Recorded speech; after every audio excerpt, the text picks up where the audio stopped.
മക്കൾക്ക് ഇന്ന് സ്കൂളിലേക്ക് സാൻഡ്വിച്ച് കൊടുത്തു വിട്ടുകൊണ്ട് ഞാൻ വിചാരിച്ചു ഞങ്ങൾക്ക് വേണ്ടി മാത്രമായിട്ട് കുറച്ച് ഉപ്പുമാവ് ഉണ്ടാക്കാമെന്ന്.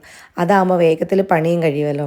അപ്പോൾ അതിന് വേണ്ടിയിട്ട് സാധനങ്ങളൊക്കെ അരിഞ്ഞ് മാറ്റി വെച്ചു. അതിനുശേഷം റവയൊന്ന് ചെറുതായിട്ട് വറുത്തെടുത്തു. കൂട്ടത്തിൽ ചായക്കുള്ള പാലും കൂടെ അടുപ്പത്ത് വെച്ചിട്ടുണ്ട് കേട്ടോ. ഇനി നമുക്ക് ചൂടായി വന്ന വെളിച്ചെണ്ണയിലേക്ക് കടുകിട്ട് പൊട്ടിക്കാം. അതിനുശേഷം കുറച്ച് കറിവേപ്പിലയും കൂടി ചേർത്ത് കൊടുത്തു.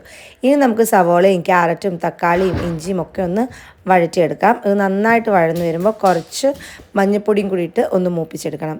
ഇനി നമുക്ക് ആവശ്യത്തിന് വെള്ളവും പിന്നെ ഉപ്പും കൂടി ചേർത്ത് കൊടുത്തിട്ട് ഒന്ന് നന്നായിട്ട് വെള്ളം തിളച്ച് വരുമ്പോൾ അതിലേക്ക് കുറേശ്ശെ റവയായിട്ട് ചേർത്ത് ഇളക്കിയെടുക്കാം. കട്ട കെട്ടാതെ സൂക്ഷിച്ചാൽ മതി. ഇതിപ്പോൾ ഞാൻ ഉണ്ടാക്കിയിരിക്കുന്നത് നല്ല സോഫ്റ്റായിട്ടുള്ള ഉപ്പുമാവാട്ടോ. പിന്നെ ചില സ്ഥലങ്ങളിൽ തരിതരിയായിട്ടുള്ള ഉപ്പുമാവ് ഉണ്ടാക്കും, ചിലയിടത്ത് കുഴഞ്ഞുള്ള ഉപ്പുമാവ് ഉണ്ടാക്കും, ചിലയിടങ്ങളിൽ ഉപ്പുമാവ് ഉണ്ടാക്കുമ്പോൾ അതിനകത്ത് തേങ്ങ ചേർക്കുമെന്ന് ഞാൻ കേട്ടിട്ടുണ്ട്. ഞാൻ ഇതുവരെ അങ്ങനെ ഒരു റെസിപ്പി പരീക്ഷിച്ചിട്ടില്ല കേട്ടോ.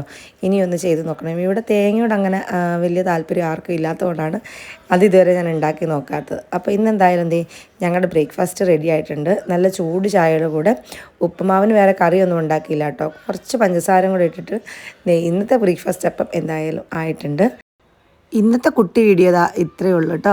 എല്ലാവരും ഒന്ന് മറക്കാണ്ട് ലൈക്ക് ചെയ്യുക, അതുപോലെ തന്നെ ചാനൽ ഫോളോ ചെയ്യാനും മറക്കണ്ട.